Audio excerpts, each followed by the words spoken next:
Canada's tariff battle with the U.S. may be coming to an end soon, at least according to Canada's ambassador to the U.S., David McNaughton. He says a resolution to the bitter dispute could be just weeks away. Last year, the Trump administration placed 25% tariffs on imported steel and 10% tariffs on aluminum from most countries, including Canada.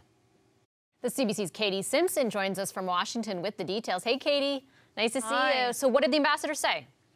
Well, the ambassador seemed unusually optimistic. Not that he's not an optimistic guy, but this issue of U.S. tariffs on steel and aluminum has been something that's very frustrating to the Canadian government. And Ottawa has launched another charm offensive around this, getting ministers, MPs, premiers, mayors, anyone that will carry the Canadian message to American authorities, whether they be governors or lawmakers or members of the administration, to say, hey, these tariffs are hurting jobs in North America, not just hurting jobs in Canada, but they're having a really negative effect in the United States. And they're trying to build pressure around the Donald Trump administration to get them to lift those tariffs. And today, Ambassador McNaughton, along with Marc Garneau, the Minister of Transport, who also chairs the Cabinet Committee on Canada-U.S. Relations, they took part in a Q&A session hosted by the Canadian-American Business Council, and they sort of seemed a little bit more optimistic than usual that an end may be here soon. We spoke with Ambassador David McNaughton after. Have a listen. I think that we'll get there in the next few weeks.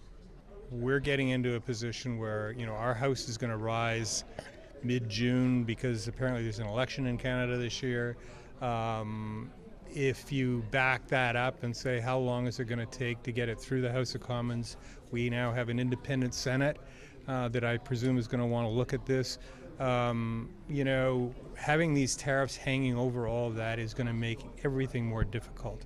And I think the Americans very much want, and the President very much wants to see the new agreement passed in Canada, passed in Mexico, and passed here in the United States. Reporters pressed Ambassador McNaughton, well, how can you be so optimistic? How can you be so precise, saying that these tariffs could be lifted in a few weeks? But he would not answer any specifics around that. But it is certainly an interesting development, given how tense this issue has been for Canada. Yeah, and I guess that would have been my question, too. How do you have that kind of optimism in the face of what we hear from the president over and over again? I think he even tweeted a few weeks ago about the steel tariffs, specifically calling them a winner. Yes, and so this has been a concern for the Canadian government, because when Donald Trump gets out in public or gets out on Twitter and says these tariffs are helping build jobs in the U.S. steel industry, well, his claims, the numbers don't necessarily back those claims. And there's been a lot of really strong reporting by Bloomberg about this, showing that there aren't necessarily new jobs, and steel plants in the U.S. aren't getting to capacity the same way that Donald Trump claims they are. But Minister Garneau did shed some light on why the government seems to be a little bit more positive now. If you listen to Mr. Chuck Grassley, who's the chair of the Finance Committee, if you listen to Sonny Perdue today, if you listen to other eminent and important congressmen and senators, you'll hear that very many of them are saying these tariffs are having a negative effect on the United States. So we believe that our strategy is actually working. Now, there is one important factor to remember here. This decision is up to Donald Trump and his administration, and many people have not been successful in making any firm predictions about what he is going to do. You could argue nobody has. All right, thanks, Katie. The CBC's Katie Simpson for us in Washington.